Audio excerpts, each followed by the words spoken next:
नमस्कार, भारत होम्योपैथी के YouTube channel पर आपका स्वागत है। आज मैं आपको ऐसी 10 गलतियों के बारे में बताने वाला हूं जो आपको किडनी फेलियर की ओर ले जा सकती है। लेकिन इससे पहले यह जानना बहुत जरूरी हो जाता है कि किडनी फेलियर की सिचुएशन होती क्या है। तो बेसिकली किडनी फेलियर की सिचुएशन तब आती है जब आपकी किडनी अपना काम सही से नहीं कर पाती। सही से नहीं कर पाती से मेरा मतलब है कि आपकी किडनी अपना काम करना ही छोड़ देती है, यानी कि आपकी किडनी की वर्क एफिशिएंसी 0 से 15% तक ही रह जाती है। तो इस सिचुएशन को किडनी फेलियर की सिचुएशन कहा जाता है। अब ये आपके शरीर में होती कैसे है, तो इसके भी कुछ कारण रहते होंगे। तो इसके दो बेसिकली सबसे बड़े कारण हैं हाई ब्लड प्रेशर और डायबिटीज। लेकिन हाई ब्लड प्रेशर और डायबिटीज आपकी बॉडी में आते कैसे हैं? तो कहीं ना कहीं आप कुछ गलतियां करते हैं जिस वजह से आपकी बॉडी में हाई ब्लड प्रेशर और डायबिटीज की प्रॉब्लम बन जाती है और वो आगे चलकर किडनी फेलियर की सिचुएशन बन जाती है। तो आज मैं आपको ऐसी ही 10 गलतियों के बारे में बताऊंगा जो आपको किडनी फेलियर की ओर ले जाती हैं। लेकिन क्या यह आपकी बॉडी में अचानक से आ जाते हैं? नहीं, लेकिन जब आप कुछ गलतियां करते हैं तो इससे आप किडनी फेलियर की ओर चले जाते हैं। इसमें सबसे पहली और सबसे बड़ी गलती है लेस वाटर इनटेक।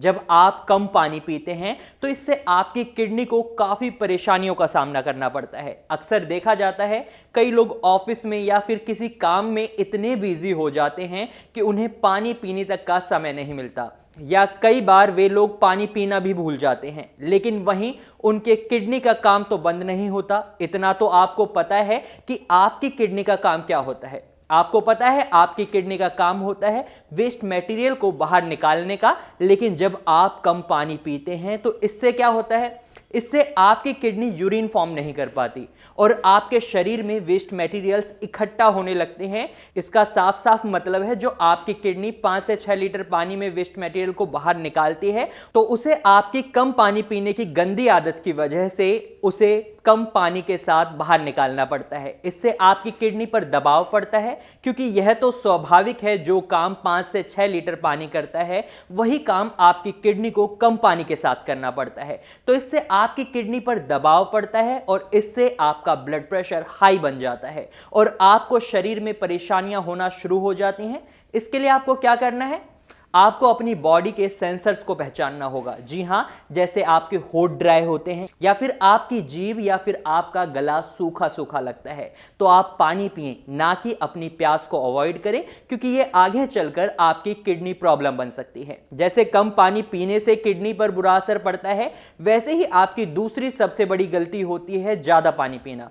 होता क्या है, कुछ लोगों को यह लगता है कि अगर हमें अपनी किडनी को डिटॉक्स करना है तो हमें ज्यादा पानी पीना चाहिए। ज्यादा पानी से मतलब है जब आप दिन में 10 या 20 लीटर पानी पी जाते हैं। जब आप पानी ज्यादा पीते हैं तो इसका भी बुरा असर आपकी किडनी पर पड़ता है, क्योंकि आपकी किडनी को ज्यादा काम करना पड़ता है।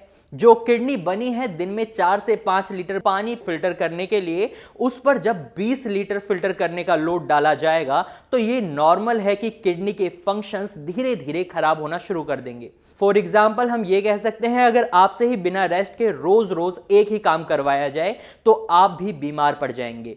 उसी तरह आपकी किडनी भी बिना रेस्ट किए आपके फिल्ट्रेशन करती रहती है और वो बीमार होना शुरू कर देती है और आपकी किडनी के फंक्शंस धीरे धीरे खराब होना शुरू कर देते हैं। तो इसलिए ना तो आपको ज्यादा पानी पीना है और ना ही आपको कम पानी पीना है।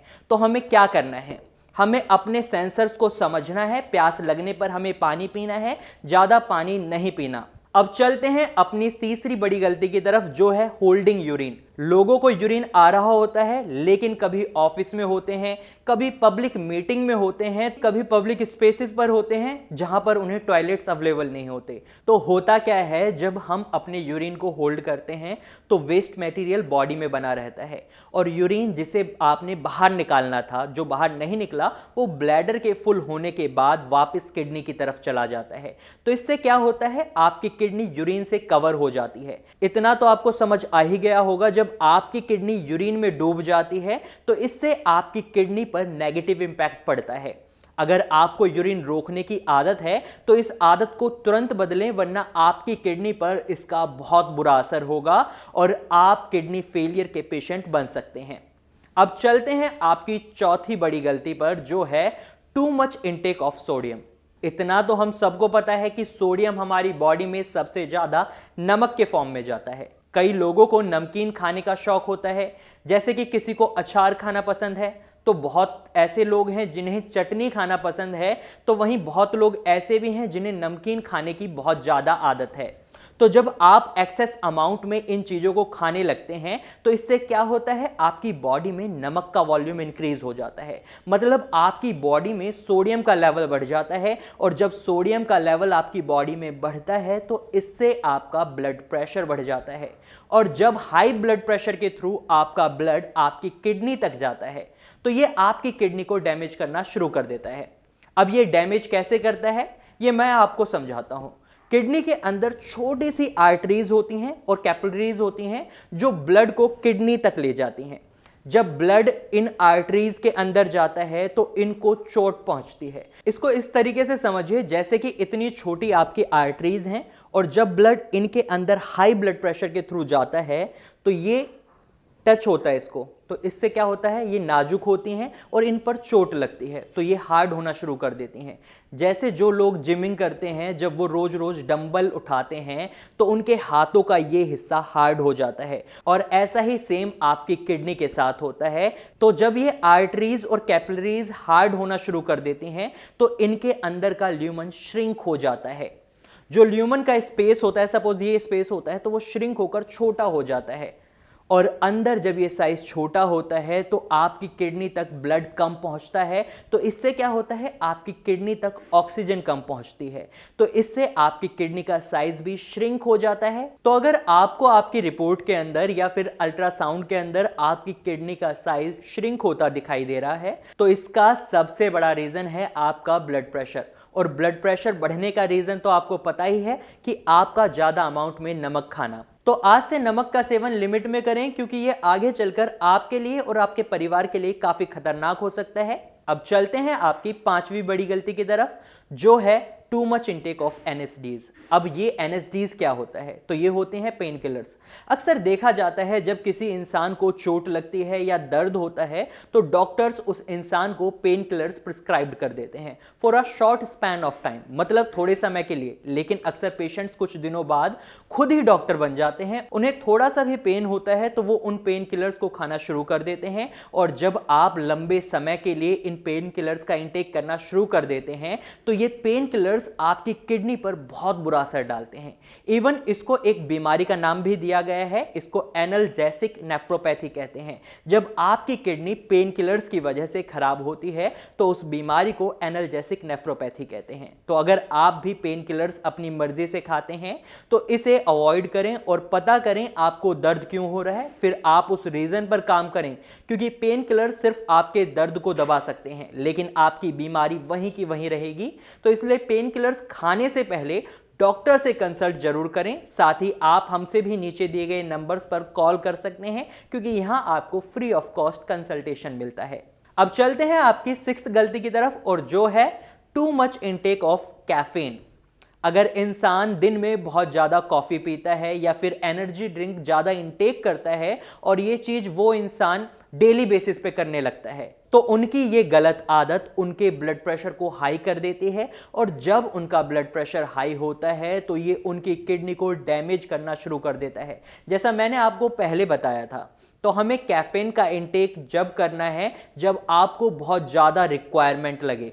अगर आप दिन में 1 या 2 कॉफी पीते हैं तो ठीक है, लेकिन अगर आप दिन में 5 या 10 कॉफी तक पी जाते हैं तो थोड़ा सतर्क हो जाइए, क्योंकि आपकी ये गंदी आदत आपकी किडनी में बहुत बड़ी परेशानी बना सकती है। और जब भी आप एनर्जी ड्रिंक लेते हैं तो उसमें कैफीन की अमाउंट जरूर देखें। कैफीन की अमाउंट देखने के बाद ही कोई भी एनर्जी ड्रिंक खरीदें, क्योंकि कैफीन की ज्यादा अमाउंट आपका ब्लड प्रेशर बढ़ा सकती है और आपकी किडनी को डैमेज कर सकती है। इसलिए थोड़ा सा ध्यान रखें, जब भी आप कैफीन का इंटेक करते हैं तो उसकी लिमिट का बहुत ज्यादा ध्यान रखें, वरना आपकी किडनी फेलियर की ओर जा सकती है।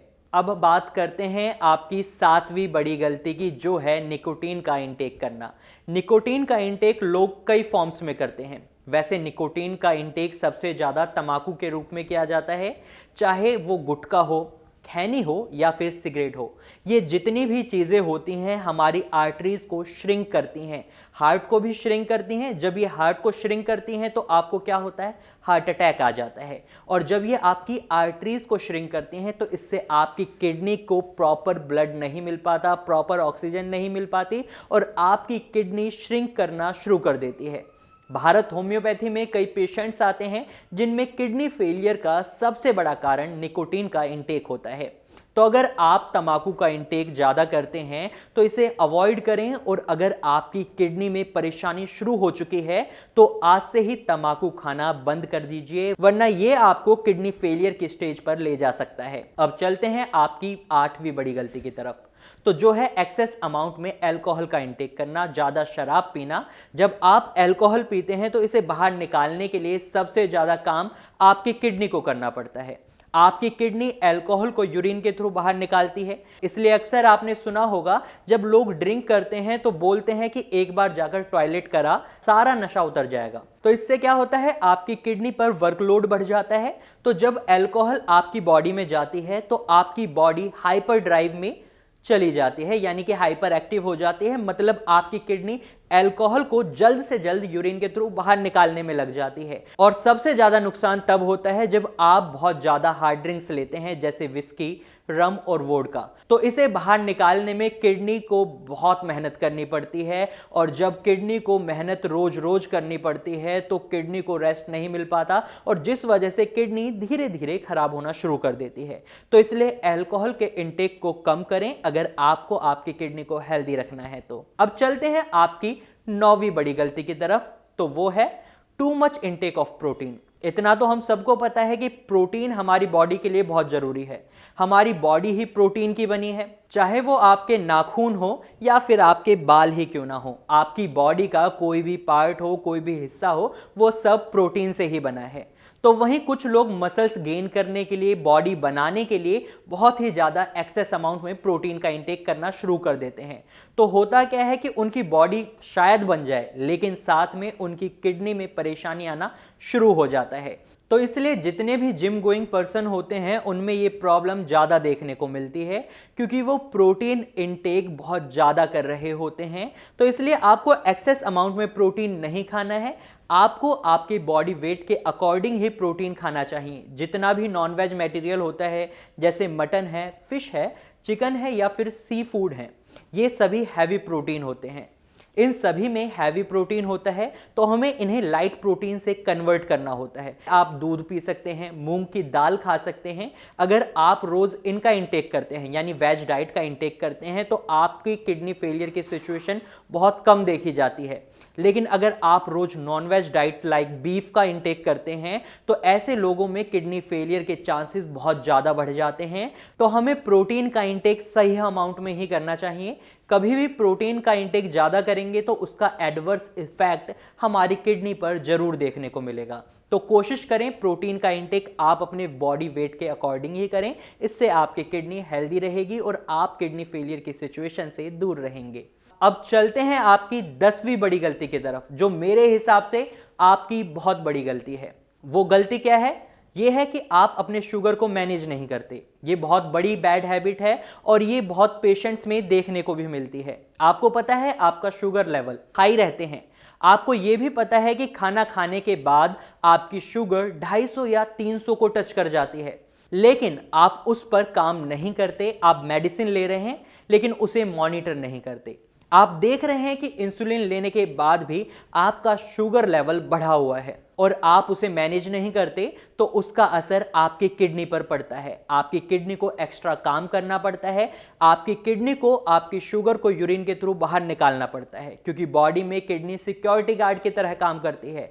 जैसे ही आपका शुगर 200 को टच करता है तो आपकी किडनी अपने वॉल्स को खोल देती है और कहती है शुगर जल्दी बाहर निकलो, और ऑर्गन्स को नुकसान पहुंच रहा है। आपके बाकी ऑर्गन्स को नुकसान ना पहुंचे इसके लिए किडनी को एक्स्ट्रा काम करना पड़ता है। 40% किडनी फेलियर के पेशेंट्स डायबिटीज की वजह से ही होते हैं। अगर आपको डायबिटीज है तो कोशिश करें आप कम शुगर का इंटेक करें और आप इसके लिए शुगर फ्री स्वीट्स का यूज कर सकते हैं। तो ये थी वो 10 बुरी आदतें जो आपको किडनी फेलियर की ओर ले जा सकती हैं। अगर आपको भी ये बुरी आदतें हैं तो सतर्क हो जाइए, वरना आपकी किडनी फेलियर का शिकार हो सकती है। लेकिन अगर आपको या आपके रिलेटिव को किडनी से रिलेटेड कोई भी प्रॉब्लम है तो आप देर ना करें, जल्दी कॉल करें भारत होम्योपैथी में, क्योंकि यहां आपको free of cost consultation provide किया जा रहा है। और अगर आप वक्त रहते अपनी किडनी का ट्रीटमेंट शुरू नहीं करवाते तो इससे आगे चलकर आपको बहुत ज्यादा परेशानियों का सामना करना पड़ सकता है। आपको डायलिसिस और किडनी ट्रांसप्लांट जैसी पेनफुल प्रोसेस से गुजरना पड़ सकता है। तो जल्द ही कॉल करें भारत होम्योपैथी में। अब आपके मन में सवाल आया होगा कि भारत होम्योपैथी ही क्यों? तो इसका सीधा सीधा सा जवाब है क्योंकि भारत होम्योपैथी में हम आपके शारीरिक और मानसिक दोनों बलों को ध्यान में रखते हुए आपको दवाइयां देते हैं जो इजीली डिसॉल्व हो जाती हैं और अपना असर जल्द ही दिखाना शुरू कर देती हैं। तो इस वजह से आप अपनी बॉडी और रिपोर्ट्स में रिजल्ट बहुत जल्दी देख सकते हैं। यहां जल्दी से मेरा मतलब है सिर्फ 20 से 25 दिन के अंदर आपको विजिबल रिजल्ट्स देखने को मिलेंगे। अगर आप किडनी पेशेंट हैं तो आपको पता है कि 20 से 25 दिन में रिजल्ट कितने जल्दी हैं, क्योंकि दूसरे मेडिकल ट्रीटमेंट्स की हम बात करें तो वहां काफी समय लग जाता है आपको विजिबल रिजल्ट देखने में। और यहां मैं बात करूं खासकर एलोपैथिक ट्रीटमेंट की, तो एलोपैथिक ट्रीटमेंट को ट्रीटमेंट कहना ही गलत होगा, क्योंकि एलोपैथिक ट्रीटमेंट में आपको जो दवाइयां दी जाती हैं वो बेसिकली आपकी बीमारी को रोकने के लिए दी जाती हैं, वो आपके क्रिएटिनिन लेवल को स्टैटिक करने के लिए दी जाती हैं, ना कि उसे ठीक करने के लिए। वहीं होम्योपैथी की बात करें तो होम्योपैथी में जो आपको दवाइयां दी जाती हैं वो आपकी किडनी के फंक्शंस को इंप्रूव करने के लिए दी जाती हैं, ताकि जो आपका क्रिएटिनिन लेवल है उसे डाउन लाया जा सके। वहीं एलोपैथी में क्या किया जाता है, आपकी बीमारी को रोकने की कोशिश की जाती है और ना तो आपकी बीमारी रुक पाती है, और अक्सर देखा जाता है पेशेंट्स को डायलिसिस करवाने की जरूरत पड़ जाती है। और डायलिसिस काफी पेनफुल प्रोसेस है। जो किडनी पेशेंट डायलिसिस करवा रहे हैं उन्हें पता है कि ये कितनी दर्दनाक प्रोसेस है और कॉस्टली प्रोसेस है। तो हम तो आपको यही सलाह देंगे कि आप एलोपैथिक ट्रीटमेंट ना चूज करें, आप भारत होम्योपैथी को चूज करें, क्योंकि होम्योपैथी ट्रीटमेंट में आपकी बीमारी का जड़ से इलाज किया जाता है। तो आज के लिए बस इतना ही। अगर आपको हमारी वीडियो अच्छी लगी है तो इसे लाइक करें, साथ ही इस जरूरी जानकारी को शेयर करना ना भूलें। और साथ ही अगर आप ऐसे ही और इंपॉर्टेंट और यूजफुल वीडियोस देखना चाहते हैं तो जल्दी से हमारे चैनल को सब्सक्राइब कर लें। Thank you for watching.